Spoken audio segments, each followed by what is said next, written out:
எதிர்பார்த்த பண வரவு கிடைக்கும். மற்றவர்களுக்கு உதவி செய்வதன் மூலம் சமூகத்தில் அந்தஸ்து மரியாதையும் கிடைக்கும்.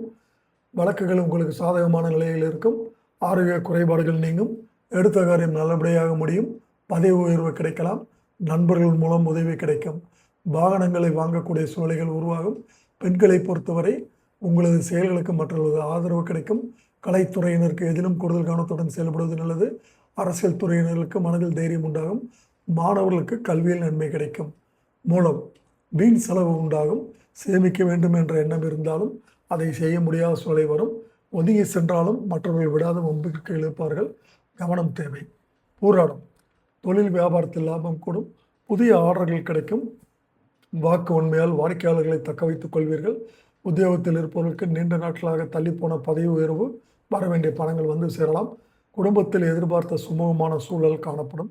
கணவன் மனைவி இருவரும் சேர்ந்தெடுக்கும் முடிவுகள் நல்ல பலன் தருவதாக இருக்கும். பிள்ளைகள் மூலம் பெருமை கிடைக்கும். உத்திராடம் 1ஆம் பாதம் பண வரத்து திருப்தி தரும். மற்றும் இந்த வாரத்தை பொறுத்தவரை சாதாரணமாக பேசினாலும் மற்றவர்கள் அதில் குறை காண்பார்கள். வாகனத்தில் செல்லும் பொழுது ஆயுதங்களை கையாளும் பொழுதும் கவனம் அவசியம். இழுபறியாக இருந்த காரியங்கள் சாதகமாக முடியும். மன மகிழ்ச்சிகள் ஏற்படும். பரிகாரம் விஷ்ணு சகஸ்ரநாமம் பாராயணம் செய்து பெருமாளை பூஜிக்க எல்லா தடைகளும் நீங்கும். குடும்பத்தில் அமைதி உண்டாகும்.